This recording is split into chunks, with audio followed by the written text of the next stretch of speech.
Hello and welcome everybody to Flicker Effect, episode 341. We are recording this and broadcasting live on Sunday, August 23rd, 2020.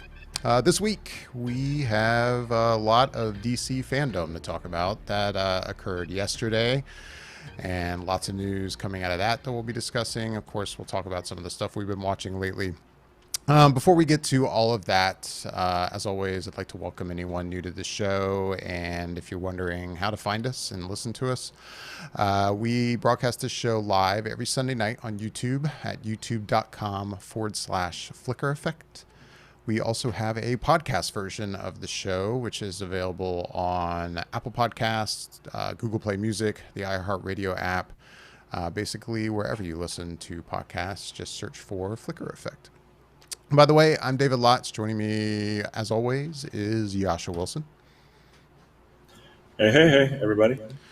And Michelle Hillard. Hi, everyone. Hello. How's it going, guys? Happy Sunday. Happy Sunday. Happy Sunday. Happy Sunday. Yeah, DC Fandome took place yesterday. We'll get to that. Let's start off by talking about a couple things we watched this week. Yasha, I am curious. You mentioned you watched something I never heard of. Yeah, I did. I watched started to watch this movie. Started to watch it. Yeah, I started to watch this movie called Lucky Day that I saw a trailer for, and I saw it on Hulu. So I was really excited. I was like, oh, cool. Here's a movie that we haven't really talked about. Looks like it has a really good draw. It has a lot to do with some of the people that are in this have to do with this movie. Sorry, that did some of Tarantino's work. And like, I was really, really excited to watch this movie. Plus, I like Crispin Glover. I think he's a freak and a weirdo, but I absolutely support him because I think he does really interesting roles. And it's not often that he pops up, but he does pop up. And when he does, it's always really interesting and fun to watch. And this didn't change that. Like when I saw the trailer, I was like really excited to watch this movie. And I started it and I was immediately pretty much grossed out and I had to stop watching it. And it was remarkably stupid. Thoroughly disappointed in everything that I watched in this film. Like I might finish it. I stress might go back and finish this movie when I have absolutely nothing else going on and nothing to do. But as it stands, I couldn't even put this on for background noise when I'm doing other stuff. I was not into it. I thought it was corny. I thought it was bad. It was gross. Certain aspects of it was just really over the top, nasty. I'm not going to get into it because I do think that some of the stuff was pretty vulgar. And I just had to turn it off. I just couldn't keep going with it. I just had to stop. So on a scale of 1 to 10, I give this a solid 1. Wow. Yeah, I just looked. It's got a 10% on Rotten Tomatoes. Though that's only 10 reviews. That's not a whole lot. But yeah, we were texting before the show. You mentioned that you would watch this. I'd never heard of it, so I did some Googling and I watched the trailer. And I will say, I watched the trailer. I was like, I would totally watch this movie. This looks entertaining as hell. Yeah. Crispin Glover looks awesome. Exactly. Just that whole trailer with him in it. Yeah. Like, I'll say this because this isn't really a spoiler, but it's like they're talking and giving an explanation as to how crazy this guy is. He speaks with a French accent, and they go into explaining. He's like, he's not French. He thinks he's French, therefore he speaks with a French accent. I thought that was brilliant. I was like, that really speaks to how crazy this character could really be. I'm all in. Unlike you, David, like I was like, strap me in. Like this looks entertaining as hell. I'm going to watch this. And after 5 minutes, I was like, no. And then after like 30 minutes, I was like, yeah, no, I don't want to continue with this. I have better things to do with my time. Wow. I think I'm going to hunt for ants in my apartment. Yeah, I think that's where I was going to go with it. Like just literally anything. Like it earns every single percentage point that it has on Rotten Tomatoes because I really was like, this is not great. Like I said, I may go back and finish it sooner or later, but it'll probably be later. I have no intention of continuing with that movie. It just, like I said, there was parts of it it was really unnecessary, I felt, and kind of vulgar and gross and over the top. and it wasn't playing to any of what I was expecting with the movie, and therefore thoroughly disappointed. That's a bummer. Ew. Well, Yeah. as you mentioned, though, if anyone's interested, it's available on Hulu right now, I guess. Yeah, that's what I was watching it on. I was watching it Okay. on Hulu. So hey, if you have some time to kill and you really want to go watch it, find other stuff. Literally. Anything else? Hulu has other things. Yes, they There's do, plenty actually. of other stuff. Like, Yeah. yeah, start Friends over again. I don't know. Do anything. Watch anything else. Like I just found it really not great. Like, it was disappointing. Like, because Crispin Glover doesn't do a lot of stuff, but when he does, I've always he found it doesn't. relatively entertaining. No, he does not. And Yeah. when I saw him, I was excited to see that he was in this movie, and I was thoroughly disappointed when it came to like the overall delivery of this film. Right. By chance, did you watch Lovecraft Country over on HBO? No. No. Okay. And I think one of the reasons why I haven't watched it is because they're really trying to force it down your throat with every little bit of advertising they can. Every time I turn on Hulu or anything with HBO or whatever, it's there, and I'm like, I don't want to watch this. This doesn't look good to me. Like, I'm not interested. Now, maybe it's because I haven't really given the full trailer a chance, but I really feel like they're trying to force it down your throat. Therefore, that turns me off even more to watching this movie.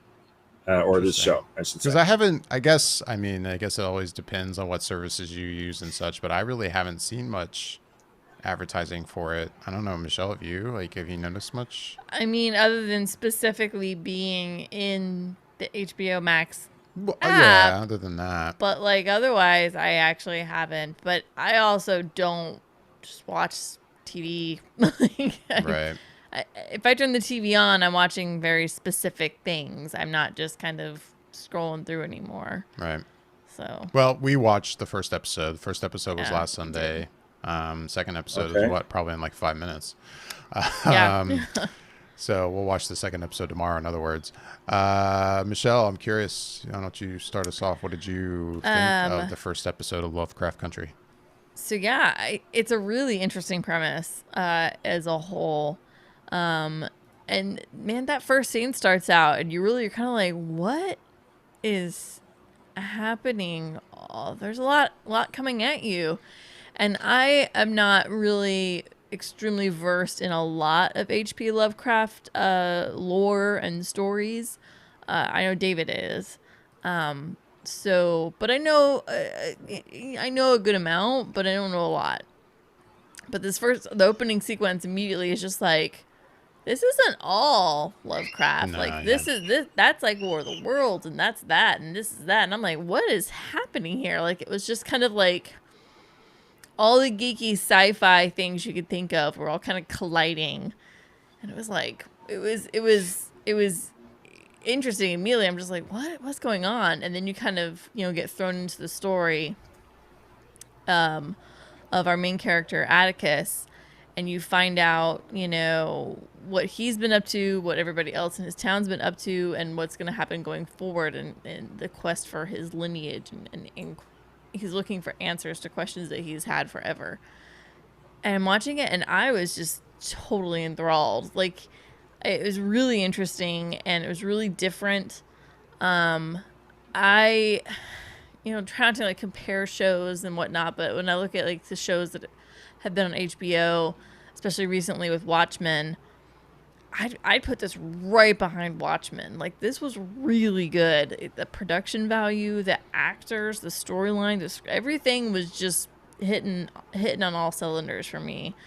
No, I'm definitely into it. I like a lot of the sci-fi lore and stories that they're kind of throwing into it, and even just geek nerd book stuff that's happening too is just really awesome. And then there's just the whole cultural side, just everything that was happening at the time in the 50s, right? Yeah. And which is a lot, especially in the segregation and the differences in how the white race was treating the African American race, and it's super in your face, but not in a bad way. It's very like, wow, jeez, God, man, things were effed up. It's a lot to take in, and but no, it was cool. The imagery that kind of is interwoven throughout the whole film. It's beautiful. The show, I should say, it's not a film. It's beautiful, and I'm looking forward to more things and seeing more things and learning more. And yeah, I'm super in. Like, I'm down with it. I'm with you. Of course, I was interested in it because, as you mentioned, I'm a Lovecraft fan. I got Cthulhu right over here. Oh, Cthulhu. Cthulhu. But yeah, no, I thought the trailers for it had looked good in that first episode. I was really impressed with. I could see where Minnie might find a good chunk of the first episode to be a little slow. It didn't bother me. I was very interested in what was happening and the character development that was happening. But I mean, because I haven't reached out and talked to really anybody about the show yet, so I don't know if that's been some feedback. But I could see that being like general audiences watching it and feeling like, what's going on for a while. It definitely I could see that. It definitely picks up toward the end of the first episode. Things get pretty interesting. But yeah, I thoroughly enjoyed it. And like you were touching on too, like I think it's important, to see stuff like this, how, another representation of how things were back in the 50s, which is, especially I think for our generation, like, we weren't around for the 50s, but we weren't that far off. Like sometimes it's easy to forget how relatively recent life was like that. Like, it's kind of incredible. But no, overall, it's just one episode, but I definitely thoroughly enjoyed it. I'm for sure going to keep watching it. But yeah, Lovecraft Country on HBO. I really, really dug it. So I mean, they do a really good job of throwing you into that time frame, and they really envelop you into it. Like just the set pieces, even just the costuming. I mean, you and I were kind of mentioning, one, the lead actress is obviously just stupid gorgeous to begin with, but two, she's also prancing around in like the cutest little 50s outfits. It's just like, well, I guess I have to watch her for an hour. I guess I will. It's too hard, Like she's super hot. Like, and I forget her name. She was in Birds of Prey. She's been an actress since she was like 10. Because I remember the Titans. Oh, okay. She was baby. She was in that. It was a baby. Oh, she's a baby. She's been growing up on screen. She's grown up now and all pretty. Yeah, it's she's just wearing the cutest little like 50s outfits, like little capris with heels, and I'm just like, yeah, this is rough. I'm sure David's hating every moment of this. Yeah, it was terrible. She's also a great actress. I'm just saying she's not too bad on the eye. So trying to, I feel bad that we're talking so much about her and I don't even know her name. Journey Smollett. Yeah, Journey Smollett. Yeah. Anyway. No, Yasha, I know maybe you feel like you've been kind of attacked with the ads, but I say give it a shot, man. Yeah, I agree. It's really good so far. One episode, but damn it. I mean, like just like hearing your guys' like review, it's just like shit. Well, now I have to give at least one episode a shot. The attack and how it looked remarkably dumb to me. But maybe I just need to give it a little bit of more of an open mind, just because I haven't. I just really haven't. Maybe it's because it's been so thrown in my face. I feel like I'm turning on the Hulu or TV or something like that. But based on your guys' review, I will probably give it a shot. Yeah, I think you really should. Yeah, give it a shot. Just saying. But yeah, that Journey chick has been around for a long time. Like she has been acting for a long time. She's been doing things since she was a little girl. I'm actually just kind of quickly going through her thing on IMDb. She, I guess, man, she apparently played a little girl on Martin for a few episodes. I'm like, seriously? We're all scrolling through IMDb. And I forgot that she was in Friday Night Lights. Hanging with Mr. Cooper. Like, I mean, show. I used to watch the hell out of that show too. Shoot. I thought she was in Remember the Titans. No? Yeah, I don't see that on here. I was going to ask. Either. I thought that was her. But she has been acting for what? I see the first credit was from 91. Yeah. So no, Yeah. she's been growing up on screen. Yeah. Anyway, that's Lovecraft Country over on HBO. That's really all I guess we've watched this week. At least new stuff that we've watched this week. I mean, I threw in a So let's dive random movie into some of the today, stuff. Let's just dive in because I am so excited to hear your opinion of some of the stuff that we've got. Particularly, David, I can't wait to hear what you think about the Batman. And Michelle, I know that I can't wait to hear your reaction on Wonder Woman. I mean, I just can't. Like, I'm so excited. I mean, I'll say, like, David got to watch almost every single panel, and I watched probably about half of the panels, maybe. So, all right. Well, to set this up for those who are wondering, yesterday, DC / Warner Brothers, but DC, like they had set up and scheduled what they called DC Fandome, which was scheduled for yesterday, the 22nd. It definitely seemed to be kind of a reaction kind of set in place because San Diego Comic-Con wasn't going to happen this year. So instead of having some involvement in Comic-Con at home, they set up their own day where basically they created this streaming virtual version of kind of like Hall H panels, really. It's what it was like. Except, of course, a lot of the interviews and everything was all taking place kind of what looked, like basically over the internet. Like didn't look like a Zoom call. It was much more professional looking than that, I guess. But it's people at their houses. And this was set up, unlike like Comic-Con at home, this was set up as like a live event for a 24-hour period. And that's really the only time you could watch these panels. I don't believe there is a way to go back on YouTube or anywhere else and watch recordings of these panels, with the exception of people who maybe recorded them on their own. But the thing you can do is watch a lot of the footage that was released, the trailers that they released. They did Warner Brothers and DC put a lot of those out on YouTube and all their social media accounts and stuff like that. But the panels are really only there for a 24-hour period, and it started at... what was it? Here on the East Coast, it started at 1 p.m. and went until about, I think the Batman panel was the last panel, and that ended at like 9 p.m. And I will say I had it on all day. Like, I didn't watch every panel, like, religiously. There was certain like panels in between bigger panels that I'd step away from and do other stuff. But I had it on the TV all day long. And before we dive into like the specifics about the different stuff we saw and a lot of the news that we got, I will say overall I was really impressed actually with the presentation. I think what I liked about it, unlike what San Diego did with their Comic-Con at home, is that a lot of this stuff was pre-recorded, obviously. It's not like the celebrities and actresses from these movies were talking live.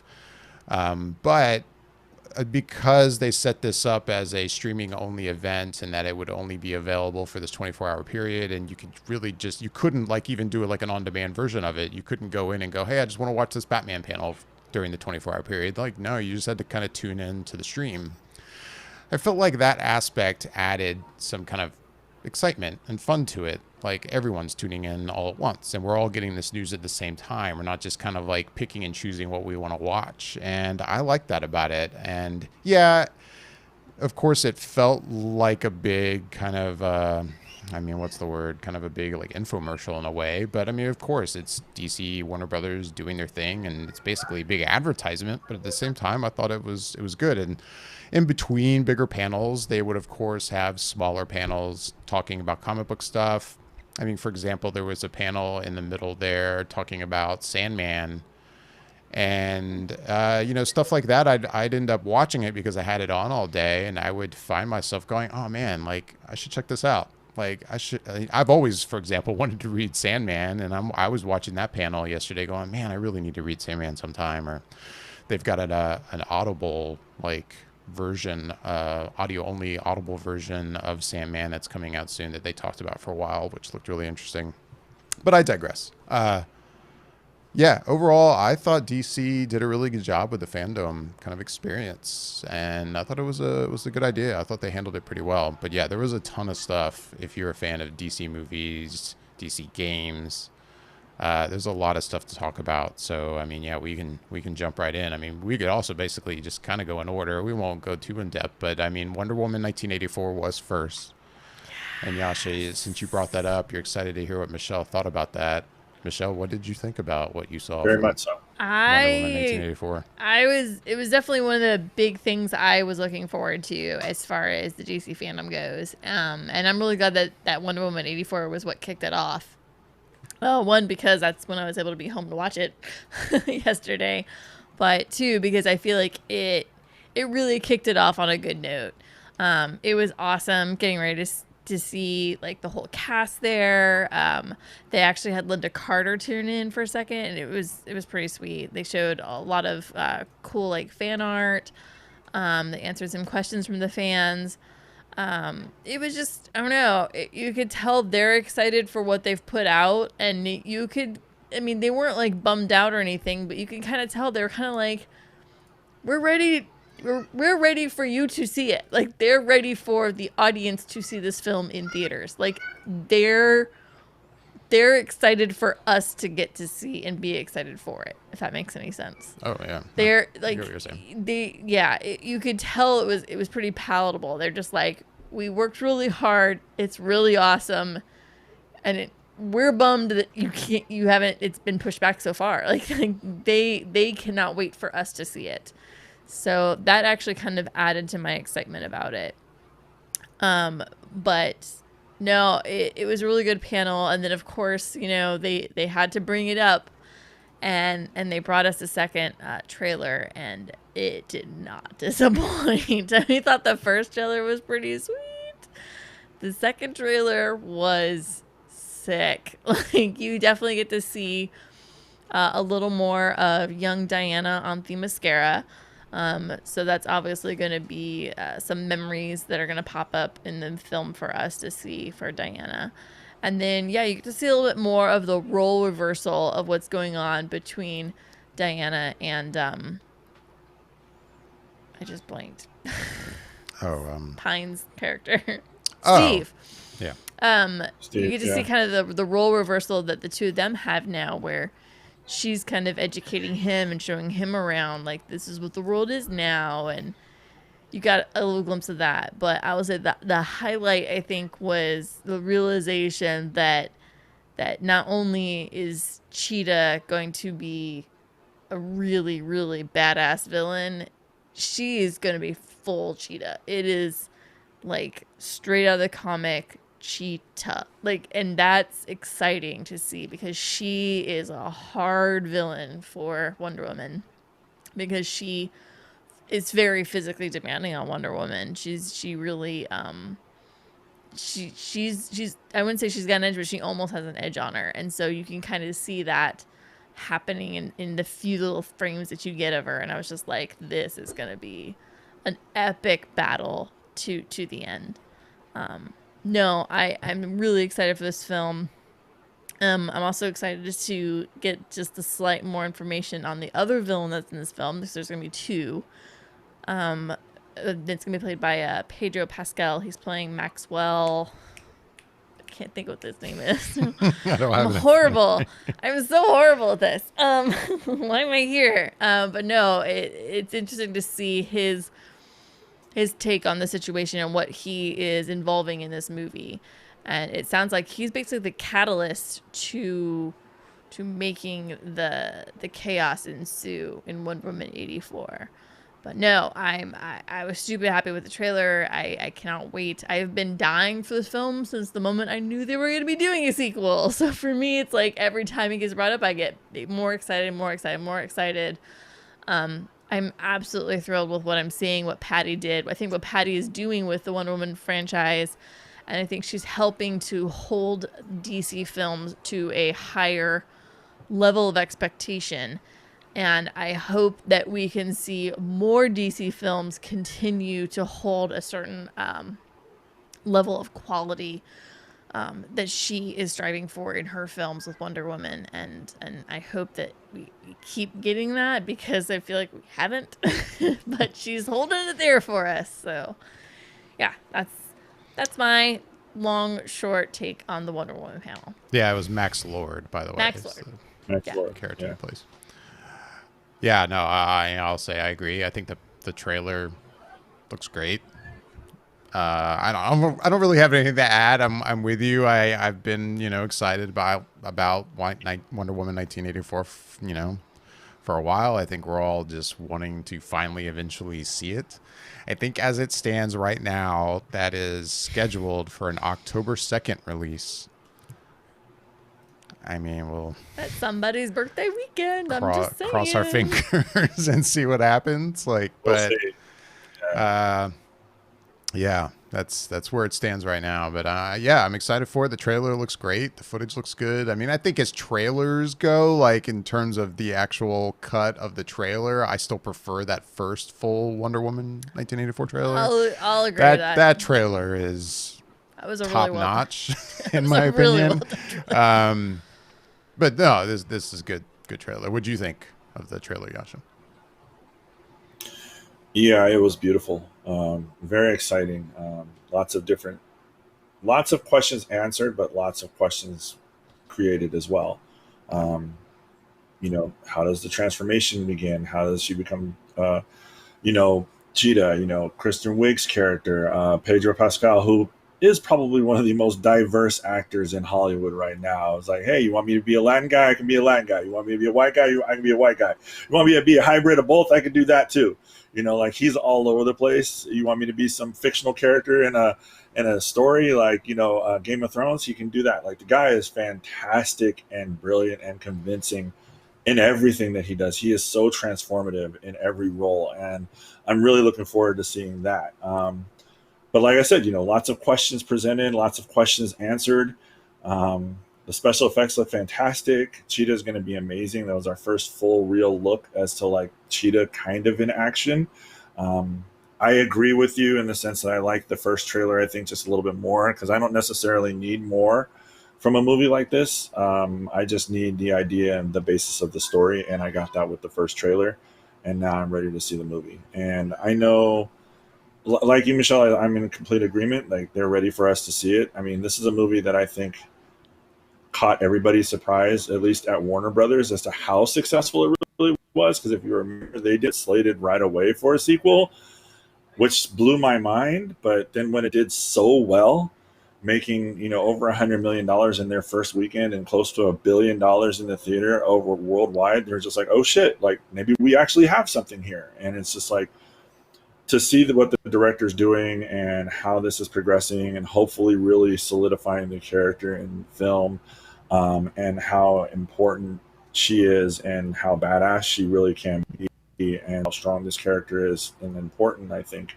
for the DC universe. They're really taking it seriously, and it doesn't do any good if it's not making anybody any money and it's just sitting in a canister, because that movie was supposed to come out in June this year, May. No, Yeah, it was So slated for it's June. just sitting there, ready for be seen, and we're just biting at the teeth, trying to see it, waiting, ready, eager, and willing. But you gotta. I mean, I'm in understanding as to why they don't release it, but it makes me sad that they don't. Like they haven't talked about any, drive-in releases or video on demand or anything like that. They're going to hold out, I think, until theater so that they can get that full return for that movie. Because if they're I think that they're in full thought processes. If the first one did this good, I think the second one, if we give her all free range to do whatever she wants to do with this film, we're going to have just as big as a return, and it's going to be just as good. Yeah, this is the level of movie that I'm sure they would like to open it with not just theaters open, but theaters at 100% open. Yeah. I mean, theaters as they are now, like, sure, they're opening. We have theaters here in Orlando that are open now, like, but they're nowhere near 100%. You're never going to open a tentpole film like Wonder Woman 1984 and make what you would normally make on a 100% opening weekend. Kind of situation. Yeah, like a 30%, capacity in the Right. theater. Like I can see them not doing it at all. They're like, yeah, fuck that noise. Like Right. one every 4 seats, people are sitting there. No, I'm not doing that. So Wait, what will be I mean, I interesting? wouldn't either. Like, I think what'll be interesting is the Mulan experiment will be Yeah. fascinating to Yeah, watch. Like if yeah, Mulan is a success for Disney releasing it the way they are, where I think what are they charging? Even if you have Disney I think it's Plus, you still have to pay $30. $30 to watch it. $30. If that Yeah, ends up being a money making situation for them, who knows what we'll see depending on how long the pandemic lasts. Yeah, yeah. I but mean, it really just goes into. Sorry, go ahead. no, go ahead. I was just going to say it really depends on how the pandemic is either progressing or being stagnant or rescinding. Um, it's like that's just what it is. It's like with the release of Mulan coming out, that's the test of waters. They're probably looking. It's like, well, look, Trolls did over $100 million in 5 days. What's to say that we can't do that? And we're charging $10 more than what Trolls was charging for people. So that really is dependent on, are people still staying at home? Are people not going out? Are people, converging around the television, which is, what they were doing when they decided to release Trolls? And is that something that, people are like, okay, well, let's spend $30 on it. And the reason why it's probably so expensive is because it's like, $30 is pretty cheap. If you invite a bunch of people over to watch a movie at your house, you're essentially losing the $20 that you would charge for every other person. Right. No, you can tell they're as excited as the actors are and as Patty is to get this movie out for audiences to see.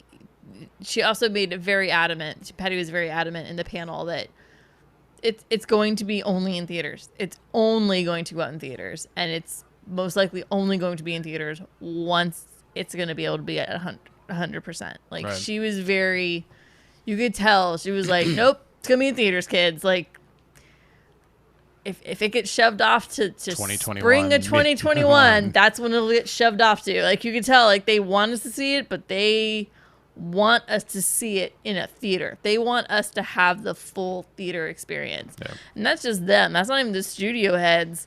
God, the studio heads are sitting there just going, yeah, we want you in that theater. We want to make money. Like, so there's so many aspects to it. But yeah, it's going to be in theaters. It's going to be in theaters once theaters are 100%. And so, yeah, I don't think they care if they wind up waiting almost an entire year from the original release date. I think they're just like, yep, if it's a year, it's a year. It's fine. It's going to be that way for sure. Yeah. Anyways. Yeah, what else was there? I was going to touch on go ahead. Quickly on Gotham Knights, which was the next panel. Gotham Knights is going to be a video game that's getting released, and I'll be honest, that game looked like a shut up and take my money kind of a thing for me. Like I was like, dang, like graphics on that, the storyline on that just seems crazy good and interesting, and I'm way in on that one. Like I was watching it and I was just like, geez, they showed a little teaser trailer and then they had a little bit of gameplay, and the gameplay looked just gorgeous and just riveting. I was just like, yes, no. I'll be buying that one. That's happening. Yeah, I think it's from the same studio that's brought us all the Arkham Knight games, which have been a huge success, if I remember correctly. This one, I mean, in the teaser, apparently, quote unquote, I'll say in quotes, apparently Bruce Wayne, Batman is dead. And this game revolves around, Nightwing, Robin, Batgirl, and the Red Hood. I think the thing that got me the most excited was the reveal that the big kind of villain in this is the Court of Owls, which is a relatively more recent run in the comics, but I was really, really good if you haven't read it in the Batman run. Yeah, it's very good. That was a pretty cool reveal that's going to be in the game. So if anything, that alone will sell me on probably playing it. But no, I agree with you. I thought it looked really, really good. I agree with you 100%. I mean, even with, like you said, David, with the Court of Owls being the the villain in the movie, it's like it's almost Mhm. like, why haven't they done this before? Like they're such a good group of villains, like, and such a good villain head in that storyline. Like, how has this been on the back burner for such a long time for this storyline? And I don't even have a gaming system, but I saw that and I was like, stop it. Yeah. Just stop. Yeah. Just like I sat there and watched in just awe. I was like, this looks sick. So Like good. so good. So So good. Like I wanted to pull the trigger with the Spider-Man game, and like I may just end up pulling the trigger with this to get the Spider-Man game and then be able to play this game as well, because I did love Dark Knight, Assault on Arkham, like all of those. Like that game is ridiculously fun and addictive, and I adore it. But man, like I saw this and I was just like, "Phew." Like you said, Michelle, just take it. Like here, what is it, $400 or Just $500? Here you go. just take my Fuck it. money. It's It's yours. fine. It's just yours. I don't need to pay I'll see you bills this next weekend. Christmas. It's fine. Right. I'll call and ask for an extension and claim COVID. Like that's all I got to do. Yeah. At that point, Michelle, I guess you had to check out, right? Like, I don't. How much other stuff did you actually see other than the Batman, which we'll get to, I think, maybe toward the end of our Yeah, conversation. I but- did get to catch a little bit. They did a panel on, I want to say it's like, I didn't really even catch the title of it, but it was mostly like women of DC, but almost all the women that were on the panel were all the DC women that are on the shows, like on CW. And they had everybody on there. They had the new Batwoman or Batgirl. Batwoman Yeah. was on there. And so it was a pretty interesting panel from what I could see. I kind of was in and out of it. And then later on, I caught a little bit of the Suicide Squad panel when it was on. Not a lot of that one. And then, yeah, I didn't get to tune back in until the Batman panel, which I'm glad I caught most of it. And yeah, we'll get to that. We'll kind of go in order a little bit of how the panels went. So I know that everybody's itching to know what we think about Batman. So that's really all I've got, unfortunately. I wish I could have seen more stuff. I don't even know in Secession like what the line is, but I guess what Suicide Squad's probably the next big panel that kind of happens. Well, I mean, yeah, we don't have to like go particularly in order. I mean, yeah, Suicide Squad was definitely one of the bigger panels of the day. This being directed and written by James Gunn. And I'm not even, I almost like copy pasted like the cast list for this. Forget So it. I mean, long. there's so many people in this movie. And watching the reveal, they did he showed kind of a, and you can watch this right now on YouTube, I think. It's kind of it's a reveal of which character each person is playing, and not only just showing you the actors that are in the movie, but all the characters as well that we really didn't know yet. And I mean, some of this stuff is like only James Gunn can pull this off, like Yep. like Polka Dot Man and Yeah. Right. and Yeah. Yeah. this is, I was watching it going like, especially because I'm not even familiar with a lot of these characters. I'm like, if this looks like Mystery Men, Yeah. Yeah. Oh, any bets on how long Nathan Fillion's character is going to live in the movie? Like, I don't know. I didn't even know Nathan Fillion was going to be in this, but Oh, he apparently he is. Oh yeah, I had no idea. I knew he was in it, but No. yeah, dude, the characters alone just that are in this is just it's gonna. So great. It looks great. It looks like this could be a huge improvement on the first film, Does. which man was a disappointment. I mean, which to this day still stands as probably one of the best trailers I've seen in a long time. And man, that movie couldn't be any more opposite than its trailer. Pretty much. not so good. But this, yeah, like it's a year away, but we got a Yeah. kind of behind the scenes montage kind of video that they released. So you do get to see a lot of stuff just in that, which you can find on YouTube as well. Somebody in the video was like, yeah, it's basically like a 70s action movie. And I was like, yeah, I see that. It looks pretty awesome. No, it looks really Just good. to see King Shark and everything, and other people just like, I'm like, fuck yeah, dude, let's do this. Yeah. Like, James, bring us home, baby. bring us home. Bring it back. Bring it back. The No, weasel, yeah, like, the weasel, yeah, I like was his about to brother say. playing the weasel or whatever. I'm just like, bring us home, James. Like the poster alone is just like, I'm like, Yeah, I oh dig yes, the dude. I dig the poster, especially just the line "boom." That's all it Yeah, says. I know. It's so good. You know what? It reminds me of oh god, it reminds me of, what is it? The A-Team poster. Yeah, Yeah. Kind of yeah. is very, it's very A-Team to me. It does have that 70s movie art kind of look to it. Dude, it looks solid. Like there was a point where like Harley But Quinn's the- running through a jungle and like napalm is going off behind her, and I'm like, this is awesome. Just that clip that I forwarded you guys on Instagram where it's like he's introducing, like it's all like Yeah. almost Yeah. character posters for every single one. hmm It just kept going. And it's like, and at the end, it's like, there's like 15 or 20 people. And I'm like, dude, like, what is this? Like, what how are we many gearing up people for? are in this? so many people. I mean, I knew there were a lot of people because we've all seen the poster that he did before where it's like, you know, he has a list of the credits of all the main actors and they're all A-list people. And you're just like, I wonder how long their roles are really going to be. And then you Right. see everybody as their respective character and you're just like, Polka Dot Man, Weasel, like, really? Like, Oh what's yeah, and going on here? that one shot in the behind the scenes thing of Weasel like licking the window of that door, like there's just something disturbing about that so shot. disturbing. It's Like so good at the it's same so time. good. I think James That's gonna be is great. he's gonna bring back some honor, Yeah, some sort he's gonna of, bring it to home. the Suicide Squad. Yeah, before he goes Yeah. back to Guardians. Yeah, that was Suicide Squad, and yeah, as that stands right now, that is expected to be released on August 6th of 2021. So basically a year away. Yeah, yeah. Oh yeah, just under a year. Yeah. But so yeah. What else happened? What else happened? There was a flash panel Oh for yeah. the movie that there's no doubt that the Flash is moving along in a way that, okay, this appears to be happening. Yeah. But man, Slowly but surely. if there's anything I'm ever just like skeptical of, I almost will play the "I'll believe it when I see it" card. It's this effing movie.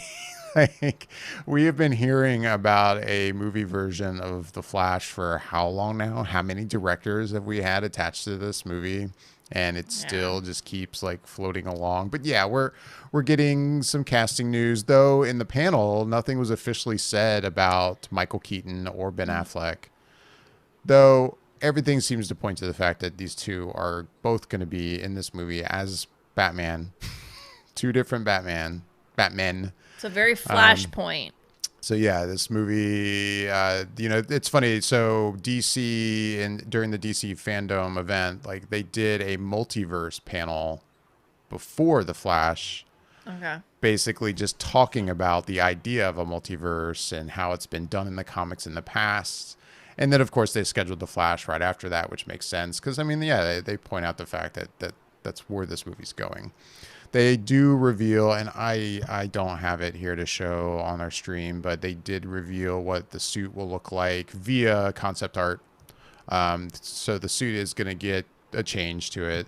And if I remember correctly, they do say that this is, again, a Bruce Wayne made suit. And they show a shot. One of the shots they show is of him in the new suit. And the Batman that's behind him is definitely the Michael Keaton Batman. Like there's really no doubt about how that Batman looks. That it's the Tim Burton, Michael Keaton Batman for sure. No, yeah, you showed me that last night, and I saw it, and I was like, it's the ears. It's all the way the ears are Yeah. done. I'm like, that's totally that Batman. Like, there's no denying that. Yeah, for sure. But yeah, I think as it stands right now, that movie is expected for June 3rd, 2022. Hey, that's my birthday. Oh yeah. Hey, so in 2 years we're gonna party. And yeah, who's the director of that? That's Andy Muschietti. Is that how you say his name? Who also brought us the recent versions of It and It Chapter 2. Okay. So he is the latest director for The Flash. That's not bad which news. this director seems to be in place. This director, I firmly believe is happening. I know I kind of started this off by saying I'll believe it when I see it, but all signs point to he's making this movie. They're going to shoot it, Right. unless, of course, the pandemic never ends. Right. So yeah. So then Kanye's face. I know. So then there was I'm just here to cheer everybody up. Yeah, there was a panel that of a character that I'm not very versed in. I'm not very versed in a lot of DC, but I'm definitely not versed in Black Adam. And the thing is we've had the information that it was going to be Dwayne Johnson forever, and so it's like we're all just been dying to see anything. And I guess they brought us some concept art. You can find that online too. And I'll say, like, from the concept art, like. And then just Dwayne's kind of like dubbed voice over some of the concept art that was flipping through the screen. I was kind of like, I'm down with this. This looks pretty sweet. Yeah, they did it in the form of kind of like animated storyboards. Yeah. Kind of showing some concepts for how, Black Adam came to be, I guess, and the look of him in the costume. They did some reveals, and those, of course, I don't have in front of me either, of some of the other characters that should appear in the movie. It was funny. He kind of said it as, well, I don't want to say too much, but this will give you a hint. And then basically he lists off all these characters. Yeah. Like explicitly says Hawkman and I forget who else. Mysterio? No. No.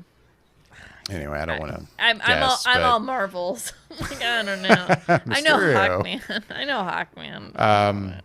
But I mean, yeah, it was a good panel. Definitely a different setup compared to the rest of them. A lot of the panels during DC Fandome, they were set up where it was like, people kind of on split screens, kind of like we are right now in a way. Right. And this, it was like Dwayne Johnson, like full, like him in front of a green screen somewhere, kind of just talking his way through the idea behind Black Adam. And I mean, of course, he is so passionate about everything he does. So just listening to him talk about it just makes you want to see this, even if you've never heard of Black Adam before in your life. Yeah. He's exciting. He gets you excited. Yeah, he does. He's very. It's cool to hear how excited he does get about his projects. Every single one. Now, either he's just an amazing marketer, which I know he is, but I genuinely believe that he is super excited about some of these things, especially Black Adam. Yeah. Yeah, I think Black Adam is due, what is that, December 22nd. This is one of the dates that kind of throws me off. December 22nd, 2021. Like, I'm like, Ooh. That seems like that's coming up kind of. I mean, it's over a year, but it's over a year, for them to have really nothing filmed or anything ready, like, that's a lot to do in a year. Especially with the pandemic still happening. Depending on, when they can actually start shooting it. Right. Well, I mean, also let's take into consideration maybe the actors aren't working, but who's to say that special effects are working? I mean, we've all seen the reviews where Star Wars would be like, okay, we finished filming Star Wars in 3.5 months, and the rest is like 6.5 to 9 months of just special effects. Yeah. That they have to try and finish and getting out because it doesn't involve any of the actors. It doesn't involve any of the, in-person voice acting working and whatnot. Like, it's not like he's really going to be flying from place to place. But I mean, so you never know. But I'm with you on that. It's just it's crazy how quick that's coming up. Yeah, I don't know. Just when I saw that date when I was researching it before we started, that felt like a date. I'm like, that seems like that's gonna change, but who knows? Maybe it could all. Probably will. So they could just say it'll be in theaters. No, that's it. Just in theaters. Just in theaters someday. Eventually. Yeah. Someday. That's literally how they've advertised a lot of their product. Right. They just same with The Flash. The Flash will be in theaters someday. Right. Yeah. Eventually. And then while we're talking about Black Adam, there was a Shazam panel. I mean, it's so sad I missed Shazam. But Shazam is even farther out. But they revealed a title, Shazam: Fury of the Gods. Ooh. So that's really the big kind of reveal of that panel. Otherwise, it was Zachary Quinto. Not Quinto. What am I saying? Why am I saying Zachary Quinto? You could at least correct me, Michelle. Zachary Levi. Thank Levy. Zachary Levi, and some of the The cast. look of disgust. I know. She was like, I'm The just going to look let of it hang. disgust. Your mistake. Just disdain. I Just, feel she's like you ought to should be have ashamed. my boyfriend's name correctly. Like, come on. Sorry that I don't. For shame. Hello. For shame. Yeah. Yeah, that not too much else to mention from that panel other than the reveal of the title. There's another video game too, though, right? It was Suicide There was Squad. Suicide Squad Kill the Justice League. That's right. I missed that trailer, and apparently it also looks stupid good. Oh, I haven't seen that one either. If I remember correctly, and this was one of the panels I was kind of in and out of the room for, actually. The trailer for it, I don't think we ever actually saw any actual gameplay. It was more just kind of a cinematic scene that we saw from the game, I guess. But well, apparently I'm hearing chatter that it also looks just ridiculously stupid awesome. yeah, I think Will Arnett was like the host of that panel. Oh. And he was talking with like a head of development, or I don't know what the guy's title was, from, what is it, Rock? Okay, what's the studio that put that out? Rocksteady Studios. Okay. Kind of just talking about how the gameplay would work depending on if you're playing alone. I think how you'll be able to jump between the Suicide Squad characters, so it'll still feel like you're kind of doing this as a group, not just a single player kind of situation. Oh. Or you can play it multiplayer, I think. So it sounds interesting for sure, but I don't want to speak on it too much, and since I actually didn't really watch the entire panel, and I don't think they showed any actual like gameplay examples in that one. But yeah, for sure, one of the biggest panels that was being touted for the event and people have been hyped about is are you sure you know what I'm about to say, Michelle? Because I don't. The Zack Snyder cut of the Justice League. I was bummed I missed that one. So as we all know, we are getting a Snyder cut of the Justice League coming to HBO Max. During the panel, he did confirm that, and this has been speculated for I think a while now, how is this going to be released? Are they going to release it as a single big film? Is it going to be cut into pieces, almost like a miniseries? He did reveal it is going to be released in 1 hour pieces, 4 1 hour pieces. But he did say that I think they're going to try to, after that is done, release it in a 4 hour version if you do want to experience it as a single 4 hour film. So it sounds like they're working on that, but for sure it's going to be like basically a miniseries, 4 episodes. And knowing them, it'll be 1 episode a week, just to drag you along for 4 weeks. Yeah, I'm sure being on All of HBO that Max. Yeah. All of that sounds fucking stupid. I'm sorry. Not a fan, huh? If it makes you feel better, Yash, I'm with you. No, like, I mean, just release the fucking movie, okay?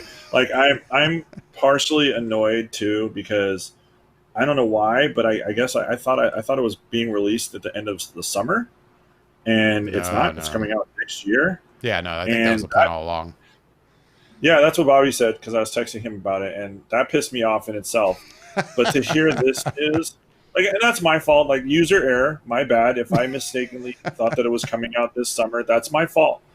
But to hear the news that, oh yeah, we're going to release it in 1 hour increments on a weekly basis, and then maybe we'll release it all 4 hour. Like, what are you doing? Like, you've already fucked this up. Like, it's like there's not like we're going to get a sequel to the Justice League that we want now.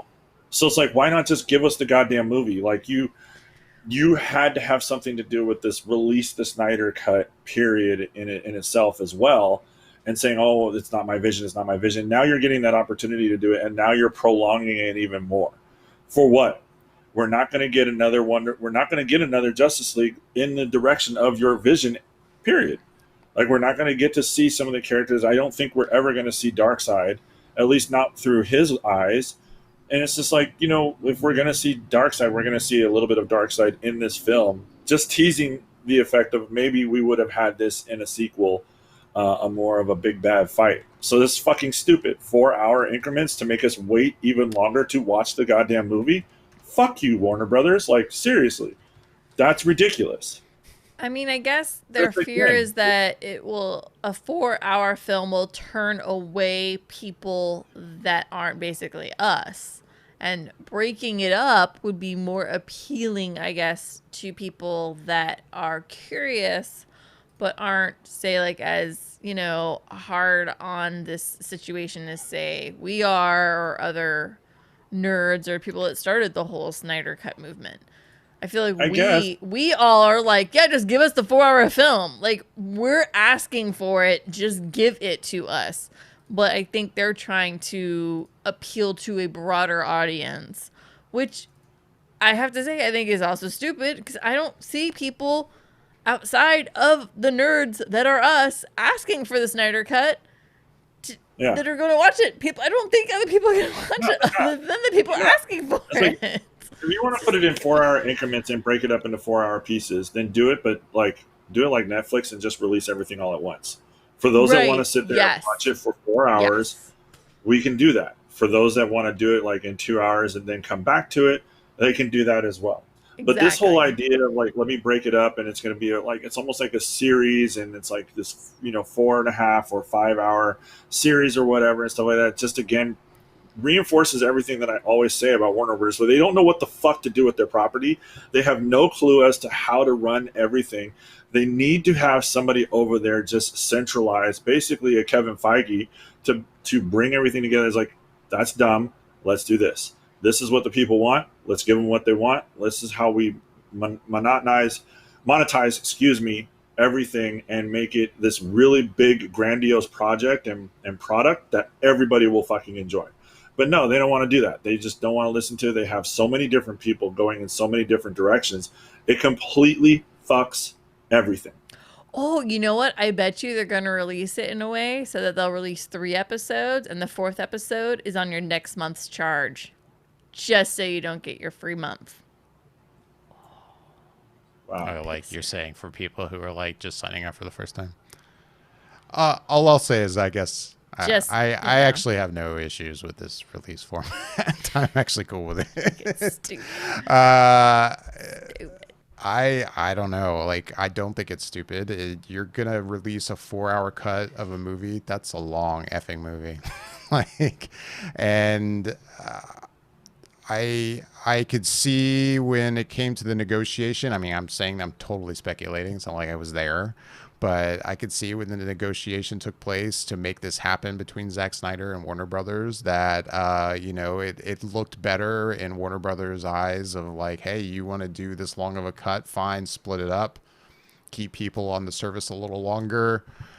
For those people who are really just tuning into HBO Max only because they're just dying to see this Snyder cut of the Justice League. But, but even away from that, like a 4-hour film, if he's cutting it in a way where, it'll make sense in 1-hour blocks, each 1-hour episode will end kind of naturally in a way that makes sense. It's not just going to like, oh shit, it just stops. And then we're left going, okay, I can't wait till next week. I have a feeling he's cutting it in a way that it'll make sense. I don't have an issue with this. And I don't know. I guess I'm cool with it. I don't really have anything else to add. I mean, yeah, if it is cut in if it is going to cut in a way, well, I mean, if it's a 4-hour cut, a lot is apparently going to change. I don't know. The first cut was, I mean, what? I forget the length, but it definitely wasn't anywhere near 4 hours. I don't think, was it? Like, it was 3 hours, wasn't it? I mean, even if you added an hour, that's a lot of it. That's a lot to add to the film. It is, but again, the people seeking this out are going to be the people that are like, 4 hours? Okie dokie, let's do it. Let me strap in. I'm all in. But you're not going to convince Warner Brothers to okay this and go along with production just to appease the people who've been asking for the cut. They are going to want a bigger audience than that. and asking a bigger audience to tune into a 4-hour cut of a movie. That's not gonna happen. But yeah, I'm with you. I think, but they could just do what Netflix does and just drop the 4 episodes and then just be done with it. I'm not gonna fight you guys on that one. Like, I could see it either way. I'm also fine with stretching it out and kind of just keeping the excitement going for 4 weeks. I'm cool with that because I'm also not one to sit there and binge either. But I get what you guys are saying. You know, if you're going to cut it in the 1-hour blocks, maybe just go ahead and drop them all at once. Yeah, I mean, I understand that argument for sure. But as a whole, what are our thoughts on the trailer that we got? Because for me, I was like, holy hell, I'm super watching this. I mean, yeah, there's a lot of footage in it we haven't seen before. And it, it's Darkseid especially. Yeah. You see a pretty prominent shot of Darkseid. Yeah. Overall, I thought it looked good. I mean, I thought it looked like the Justice League. I didn't actually watch it and go, oh my God, now I'm pumped, and I wasn't pumped before. I guess I was just like, okay, it looks like the Justice League, but I think for me, it's still going to be, I just need to see the movie and see how different it is than the Snyder/Whedon version.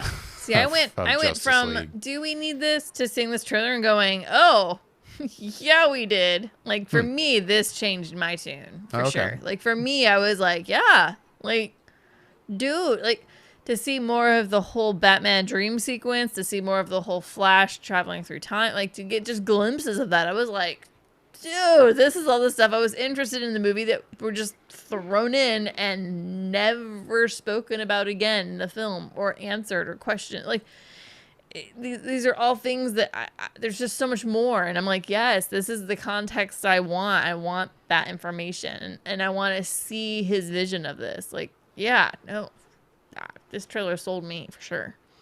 I mean, aside from the way they're releasing it, Yasha, what did you think of the trailer? No, man, I'm excited to see the movie. Like, I want to see the movie. Like, that goes without saying. Like, I'm definitely interested in seeing some of the changes, some of the additions. Some I liked and some I was like, it doesn't look like it's going to be all that great. Primarily the design of Steppenwolf. Like, I was.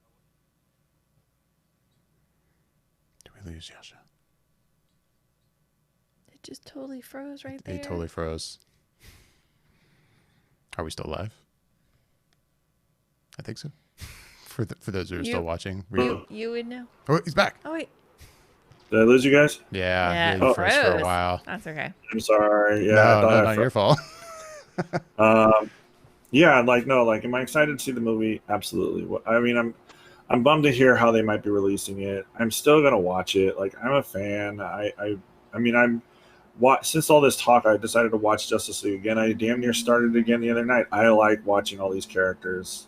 I feel like in some of their true form on screen. Like, it's a lot of fun for me. I think Henry Cavill is an amazing Superman. I think Ezra is a really, really good Flash, and Wonder Woman. I mean, Gal Gadot. I mean, what can I say? And then the black dude playing Cyborg. Like, I don't remember his name. Ray Fisher. Ray Fisher. That's it. Yeah. I thought that. I mean, I enjoyed the first one for the most part. It's just, it bums me out because I know that Warner Brothers isn't going to do the right thing, and they don't treat their products the way that they should be treated. And I'm just bummed that this is the direction that they're going to go with that, if that's what it is. But yes, 100% I'm excited to see the film. 100% am I looking forward to it, and 100% will I watch it. Yeah, 100. Like, I can't say it enough. Like, I will probably stop everything to watch it, if not once or twice, the weekend that it comes out, or over the course of a month and a half, depending on how much time they give us to watch the fucking movie. So, yes. Well, and I know I've been giving dates for a lot of these announcements. We don't have, I believe, as far as I know, not a hard specific date for that first episode. I think it seems to be expected to come in very, very early 2021. I thought I had originally heard like December 2020 into 2021, but I don't know if now it's going to be just like the beginning of 2021. I don't know. I don't think anything has been like concrete announced for that release, but it's also a unique situation. I'll give them that with with COVID and the pandemic going on. I Yeah. know it doesn't sound like they really they need to. From one thing I had read it, I don't believe they actually need to reshoot any of the main actors. Again, it's all about stuff they shot, but all the effects work that didn't get done on those shots because it wasn't in that Whedon cut of Justice League. Mm-hmm. Don't quote me on that, but that's my understanding. But I mean, with that said, it's like we see a lot of action shots of Darkseid, so we're never going to see Darkseid basically fight the Justice League, which is something that we are definitely entitled to as fans. We should see that. We might. I mean, they could have shot that stuff. I mean, Zach may have shot a lot of that, and it not like because then when Whedon came on to finish the film, I mean, from my understanding, he reshot some things, changed things, didn't use a lot of that stuff. I could see a situation where he did shoot footage of those kind of action scenes, but they weren't used, from my understanding. Fair enough. And I'm with you. I hope we see that. I hope it's not just like a random like dream sequence of Darkseid and that's it. You know, he's the conqueror of the worlds, and then you never see him again. Like, right. is he the conqueror of worlds? Huh. We wouldn't know. We wouldn't know. Is right. he? It's all rumor. It's all hearsay.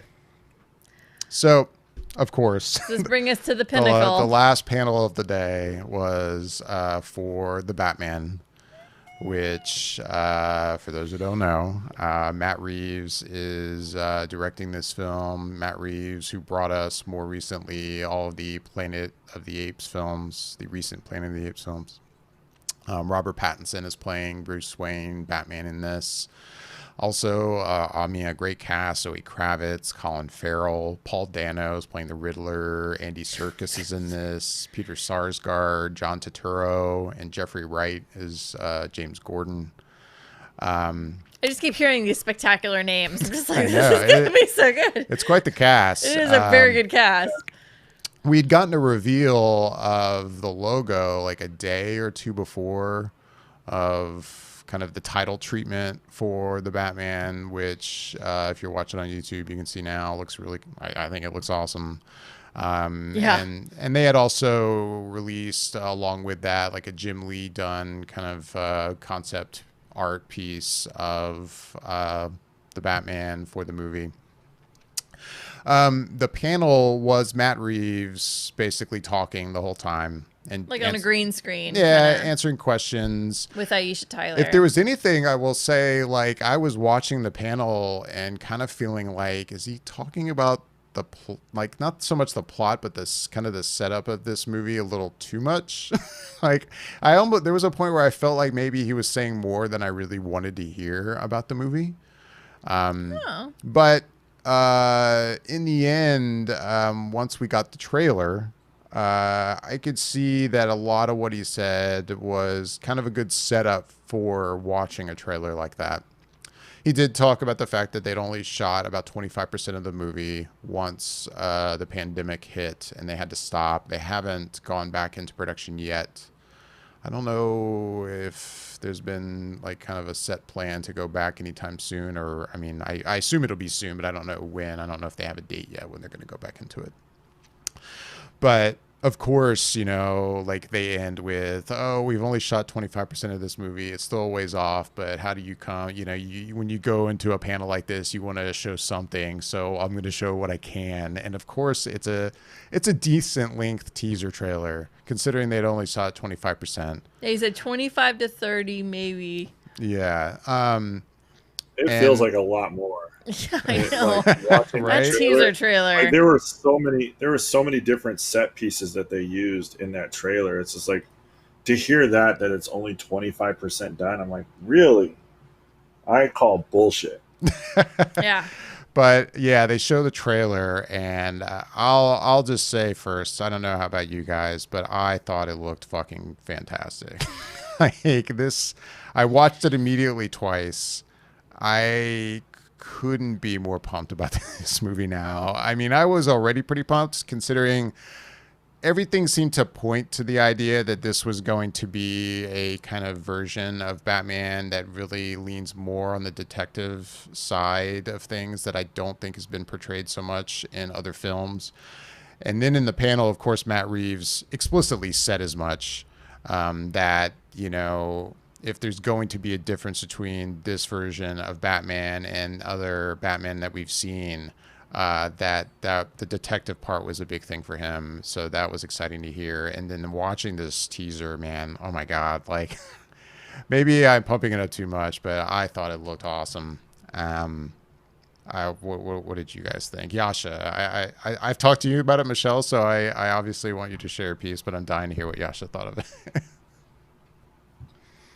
I'm so excited to see this movie. Like, it looks dark, gritty, more detective.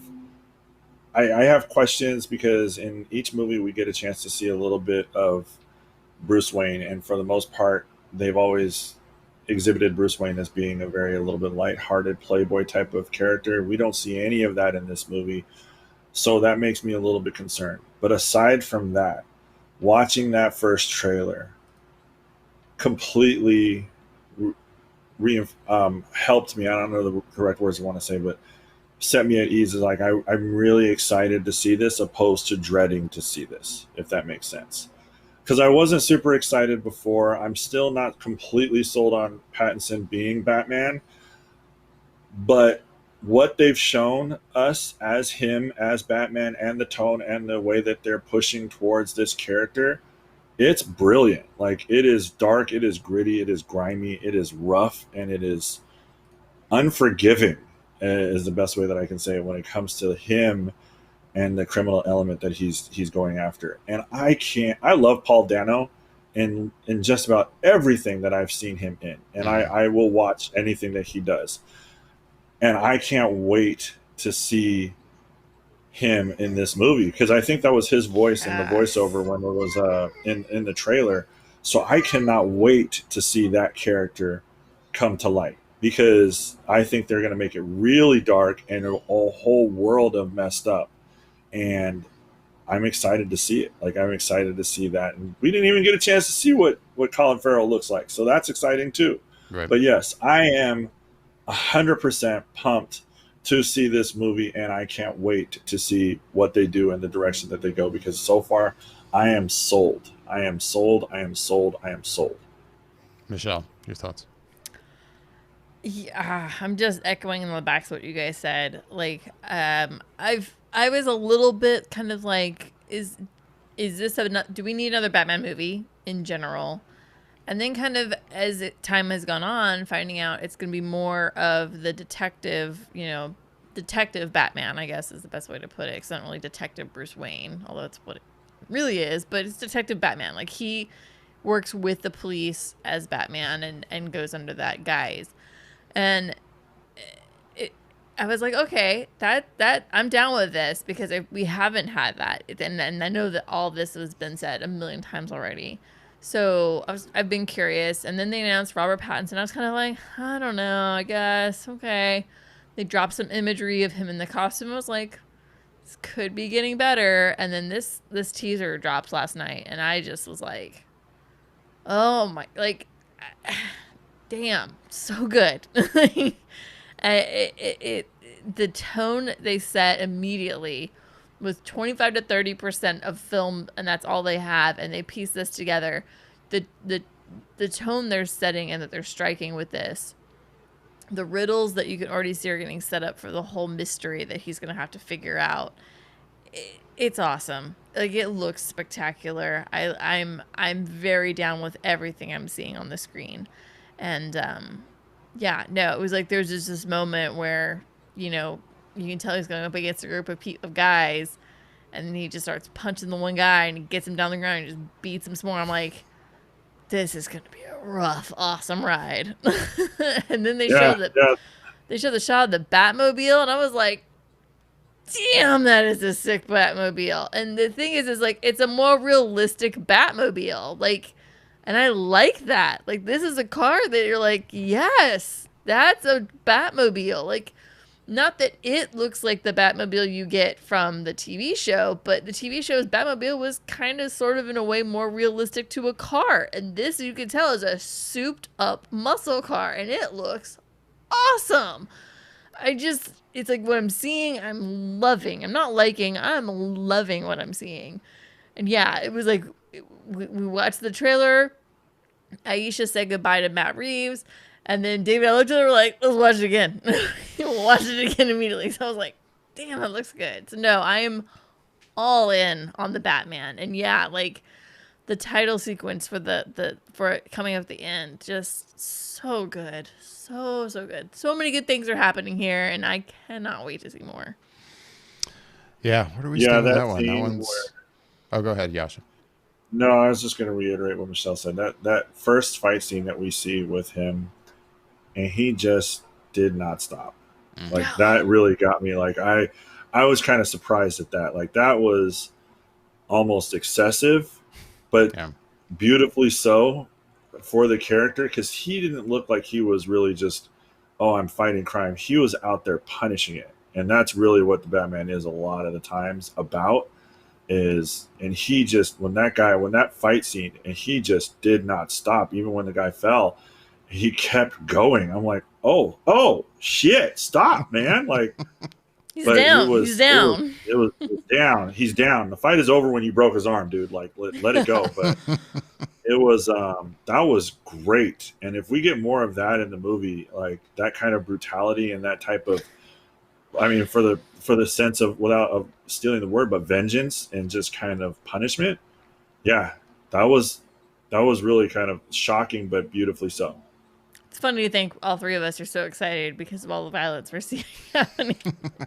We want a violent Batman. Like, yes, it's a violent Batman. This is going to be amazing. Yeah. So kick him in his face. Kick him in his face. You know, like that type of stuff. So yeah, The Batman is, as of now, scheduled for October 1st of next year, 2021. Such a good month. Such a good week. Hopefully that sticks too. Hopefully they can get back into production soon. No, I thought it looked amazing. And yeah, I'll just repeat again. Overall, I thought DC Fandome was a success. I liked the event overall. We had a lot of stuff to talk about today. There was a lot to see. There was a lot of smaller stuff in between these bigger panels I thought were interesting. They even did these kind of like little segments, even in between panels, that were almost like just little clips of stuff. Like that were funny a lot of times. It was some of it was some of these little like kitty, almost like claymation things. And they did some stuff where it was like some of the animated versions of Batman, like kind of almost doing a Mystery Science Theater like 3000 bit on like old school Batman TV show, which was pretty funny. The one thing that was like toward the end of the day, they did this bit with the animated Harley Quinn, which I was actually like, oh, maybe I shouldn't have the kids in here. Like they were bleeping her like constantly, but she was still saying stuff that I was like, ooh, this is not kid friendly. Like this whole event so far has been pretty family friendly, but this bit right here, like, I mean, it's entertaining for me as an adult, but I think we could have done without this. Anyway, no, overall, I thought DC Fandome worked, and I like the event overall. No, I mean, like in a way, yeah, you could tell like it's all just green screen and effects, but at the same time, like the way it was done, just in a day, panel, mini segment, panel, mini segment, panel, it made you feel like you were in a Hall H in a way. Like it made you feel like today's the DC day, and that's how it was. It was nice. Like the Comic-Con at home where you could just kind of pick and choose whenever you wanted to watch something is one thing, but this was nice. This actually made you feel like you were in the DC panels. Like it felt like today's DC day. We're just doing this for 4 hours. Great. And that's how it felt. And it was awesome. Yeah, that's what has me excited about how it appears Dragon Con is handling their virtual con situation. They're going to have 3 channels that are going to be streaming through the weekend. And it seems like it's going to be a similar kind of setup. It's not like you're just going to be able to go and pick and choose and watch Right. things on demand. You're going to have to tune in to the streams at certain times when you want to watch what you want to watch, or sit there and tune in all day if you choose, like I did yesterday. I think that just kind of adds something that you're missing, since you can't actually go. Right. You know, if you want to kind of have an experience where, oh, I'm going to really relive this at home and be at home and maybe even go crazy and put on a costume like I was going to if I were at a convention. It could still happen. Yeah, the fact that they kind of are asking you to tune into a stream and not just pick and choose stuff on demand, I think kind of makes it more fun. I liked it. With that, you guys have anything else to add before we wrap things up? Next weekend, barring any crazy information and huge news that drops, we should be doing a top 5 next weekend. So look out for that. And as always, a lot of the stuff that we watch, we will be discussing. And, you know, like I just said, if there's any huge news that drops this week, we'll probably talk about that too, of course. But yeah, we are going to go ahead and get out of here. As always, we'd love to hear back from everyone listening and watching. You can email us at feedback@flickereffect.com. If you are watching on YouTube, just please comment down below. Also, make sure to like and subscribe by hitting those like and subscribe buttons, and hit that bell icon to be notified when we upload any videos or go live in the future. We are also on Instagram and Twitter at @flicker_effect. I'm David Lott. I'm Yasha Wilson. And I'm Michelle Hillard. Thanks for listening and watching.